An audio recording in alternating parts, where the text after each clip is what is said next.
네, 안녕하세요. 12월 26일. 네, 12월 달 마지막 한 주. 일단 오늘 뭐 마무리는 잘 마무리가 된 듯 합니다. 뭐 셀트리온 삼형제 모두 빨간불 나왔고 뭐 제약이 6%대에서 급등세로 마무리가 되었죠. 우리 셀트리온과 헬스케어 네, 공매도 저항고 현황 한번 보시도록 하겠습니다. 네, 셀트리온. 네, 전일 대비해서 한 대략 4만 주 정도 줄어든 네, 258만 주 정도 공매도 저항고 기록하고 있고요. 일단은 뭐 조금씩은 다시 뭐 감소세를 보여주고 있는 상황입니다. 258만 주 부분이고 뭐 헬스케어 쪽에 대한 부분도 지금 현재 공매도 잔고 115만 주 해당되는 상황이고요. 전일 대비해서 대략 한 4만 주 정도 줄어들고 있습니다. 오늘 일단 뭐 HLB 쪽이 또 공매도가 또 많이 급감을 했는데요. 이틀 연속 공매도가 급감을 하고 있습니다. 뭐 대차 쪽에 대한 부분도 조금 이따 보시면 아시겠지만 대차 쪽에 대한 부분도 많이 또 급감을 하고 있고요. 지금 현재 HLB 공매도 저항고 488만 주, 전일에 510만 주 부분이었죠. 해서 대략 한 30만 주, 단순하게 한 30만 주 가까이 조금 더 급감을 하고 있고, 일단 지난주 21일 기준 상으로도 그죠, 거의 한 60만 주 가까이 급감을 하고 있는 상황이죠. 그래서 대차 쪽에 대한 부분을 봐도 셀트리온 대차 잔고 쪽에 대한 부분 오늘 조금 줄었습니다. 또 역시 8만 7천 주 가량 줄면서 지금 현재 대차 잔고 1,075만 주 정도 해당되는 상황이고요. 뭐 한때 1,000만 주 아래로 내려갔다가 다시 조금 늘어났다가 다시 조금 또 줄어드는 모습을 보여주고 있습니다. 헬스케어 쪽에 대한 부분도 대차 잔고 6만 6천 주 감소세 보이고 있고요. 뭐 전체적으로 감소하는 날이 조금 더 많이 있고 HLB, 아까 공매도 또 많이 급감을 했죠. 오늘도 대차 잔고 62만 주 급감을 했습니다. 일단 지난주 금요일 날도 148만 주, 대차 잔고 줄면서 공매도에 대한 부분도 대략 60만 주 급감을 했고, 오늘 대차 잔고 62만 주 급감하면서 대략 30만 주 조금 안 되겠다 공매도 잔고도 줄어들고 있습니다. 일단 뭐 HLB 쪽에 대한 부분은 그죠. 일단은 배당락 이후 일단은 유정 물량에 대한 부분 아직 조금 이슈가 남아 있는 사항이죠. 그래서 일단은 배당락 이후에 지금 뭐 3만 원 초중반대 뭐 가격이라 그러면 충분히 메리트가 있지 않을까 싶고요. 여하튼 우리가 기다리고 있는 뭐 교모 세포종, 선낭암 쪽에 대한 부분은 올해에는 조금 나오기는 힘들 듯 합니다. 일단 내년 정도를 기약해야 될 듯 하고요. 일단 뭐 지난주 일단은 뭐 해터부터 뭐 기재부 일단 주식 양도 소득세 일단 개별 합산으로 조금 바뀌었죠. 그래서 기재부 주식 양도세 대주주 가족 합산 폐지하겠다 시행령 연내에 개정하겠다라고 해서 기재부에서 공식적으로 이야기를 했습니다. 기타 주주 보유 주식 합산 범위 합리적 조정, 뭐 본인 보유 주식만으로 대주주 여부를 판단하겠다 해서 기재부에서 직접적으로 이야기를 하면서 연내에 시행령을 개정하겠다라고 합니다. 요게 또 어떻게 보면 그죠? 대주주 10억 그대로 유지가 되었지만 나름 또 대주주 조금 자격이 자체가 좀 완화가 되는 부분이라서 또 약간 또 긍정적인 부분으로 작용을 하고 있는 사항이고요. 투자자 예탁금 1년 6개월 만에 43조 원대로 급감을 했다라고 하네요. 43조 9천억대. 뭐 잘 나갔을 때 70조 원대까지 갔다가 거의 반토막 조금 안 되게 반토막이 났습니다. 투자자 예탁금 재차 연중 최저치를 경신한 가운데 신용거래용자는 이 거래일 연속 감소했다라고 하면서 투자 예탁금은 최저치를 기록하고 있고 신용용자 쪽에 대한 부분은 그죠 조금씩 다시 줄면서 17조 원대 초반대를 기록하고 있습니다. 일단 중국 여하튼 위드 코로나 이제 가는 부분 리오프닝 중국도 살아난다 여행 면세 호텔 관련주가 꿈틀 추가 확진이 얼마나 늘지가 변수 얕은 거죠. 뭐 일단 풀면서 방역을 풀면서 지금 코로나 확진자 수, 사망자 수 급증을 하고 있는 중국 부분이죠. 이게 계속 그냥 뭐 그대로 할 부분인지 아니면 또 말 그대로 확진자 수라든가 사망자 수가 급증한다라고 하면 다시 좀 방역을 강화할 부분인지 지켜봐야 되는 사항인데 여하튼 뭐 약간 코로나 확진자 수도 일단은 발표를 안 한다라고 하니까 그죠. 위드 코로나로 가는 자체가 조금 더 가능성이 높을 듯 합니다. 중국의 리오프닝 움직임이 당초 예상보다 속도감 있게 진행되면서 여행, 면세, 호텔 등 국내 관련 업종에 대한 투자 심리 회복으로 이어지고 있다 해서 일단은 중장기적으로는 중국 관련 리오프닝주 일단은 이슈, 일단은 모멘텀 계속 좋다라고 이야기를 하고 있는 상황입니다. 여기에다 일단 미디어 쪽 그리고 컨텐츠, 엔터주 쪽에 대한 부분도 마찬가지 상황이고요. 제약바이오 경영진 일단 물갈이 해서 뭐 불경기를 극복하겠다라고 하는데 일단은 뭐 약간 연임을 하고 있는 쪽도 있고 그죠. 또 약간 물러나는 쪽도 있는 듯 합니다. 한미 그리고 SK바이오팜은 CEO 퇴진, 삼바 같은 경우는 일단은 연임을 했고 일단은 우리 셀트리온의 기우성 같은 경우에는 일단 연임이 유력하다라고 계속 이야기가 나오고 있죠.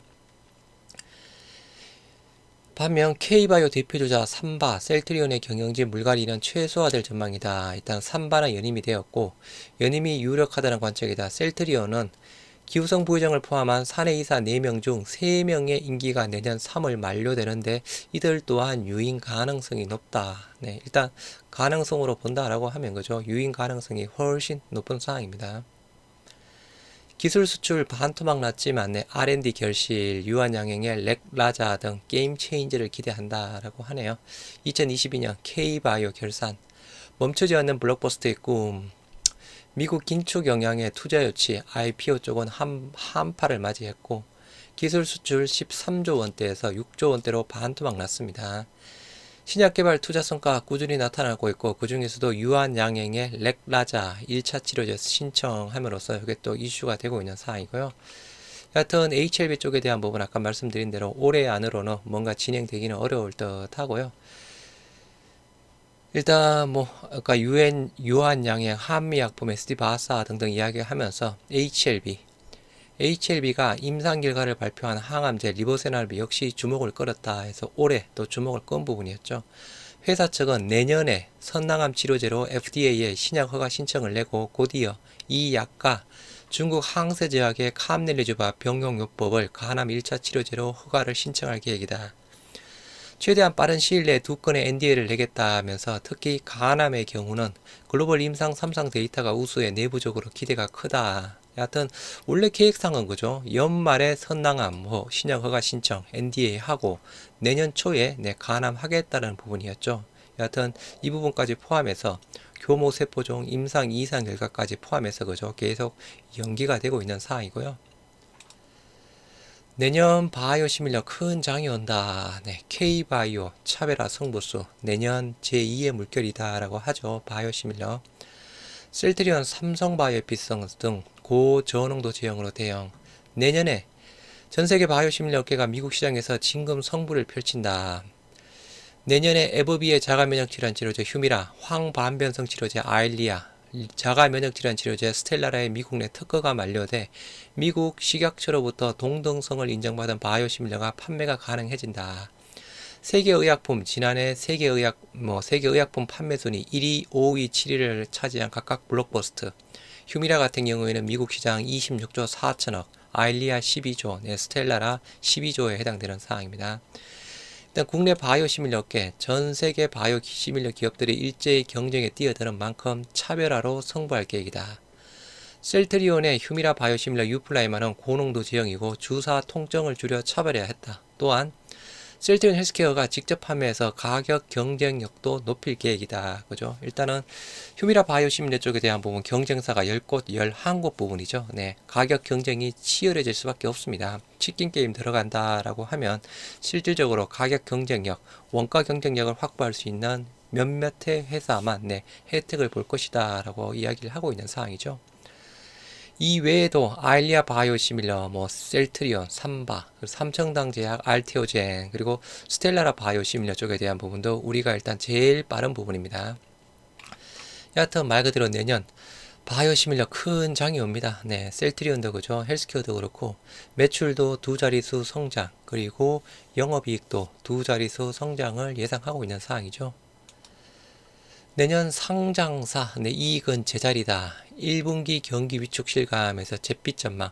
전체적으로는 일단은 시장 자체가 그죠 조금 안 좋다라고 이야기를 하고 있습니다. 영업이익 역성장 가능성도 이야기가 나오고 있는 상황이고 하지만 우리 셀트리온 삼형제 같은 경우는 조금 다른 부분이죠. 기업들의 실적 부진으로 내년에 경기 침체가 현실화될 것으로 우려된다. 상장사들의 내년 영업이익 성장폭이 미미하기 때문이다. 사실상 올해 수준에서 제자리 걸음하는 제로 성장이다 라고 합니다. 하지만 전망치를 수정하는 내년 초엔 역성장 가능성도 있다. 정권가 내년 1분기 경기 위축을 체감할 것이다. 상장사 내년 실적 제자리 걸음에서 SK 하이닉스 그저 4분기 때 적자 이야기까지 나오고 있는 상황이죠. 내년 1분기 경기 위축 실감한다. 내년에도 가파른 성장세를 이어갈 기업은 있다. 대표적인 업종 배터리, 2차 전지주 쪽에 대한 부분이 흐름이 좋을 것이다 라고 이야기를 하고 있습니다. LG엔솔 쪽에 대한 부분 그죠. 60만원대까지 갔다가 일단은 1월달에 자사주 물량이 풀리면서 지금 40만원대까지도 많이 떨어졌죠. 여하튼 내년에는 2차 전지 쪽에 대한 부분 여전히 전망이 좋다라고 이야기를 하고 있네요. LG엔솔, 삼성 SDI 이 밖에 LG화학과 네이버, 셀트리온 등의 실적이 두 자릿수 성장할 것으로 점쳐진다. 일단 2023년 정권사들 전망치 제가 영상을 올려드렸죠. 셀트리온과 헬스케어 그죠. 셀트리온이 내년 실적 평균치가 대략 2조 7천억대 정도 될 겁니다. 그리고 영업이익이 9,700억대인가? 아무튼 그 정도 되고요. 제일 많이 보는 쪽이 일단은 셀트리온 3조 원대. 매출 3조 원대, 영업이익 1조 1000억대까지 보는 정권사도 있습니다. 여하튼 내년에 유플라이마를 기반으로 해서 그죠. 직판 체제가 잘 확립이 된다라고 하면 실질적으로 수익성 개선까지 많이 또 가져갈 수 있는 부분이겠죠. 여하튼 전체 조금 상장사의 실적 부분은 1분기 때 역성장까지 이야기가 나오면서 조금 안 좋은 부분일 수도 있겠는데 여하튼 셀트리온과 셀트리온 헬스케어는 내년에 여전히 좋은 전망을 가지고 있는 상황입니다. 일단 주가가 그에 조금 빨리 따라줘야 되는 상황인데 일단은 아직까지는 조금 안 따라주고 있지만 그죠. 차츰 주가도 지금 현재보다는 훨씬 더 빨리 또 회복이 될 거라고 믿습니다. 여하튼 2022년 12월 마지막 한 주의 출발 월요일 일단 마무리가 잘 되어서 그나마 다행이고요. 이번 주 계속 조금 좋은 모습으로 2022년 잘 마무리가 되었으면 좋겠네요. 오늘 하루도 고생하셨습니다. 감사합니다.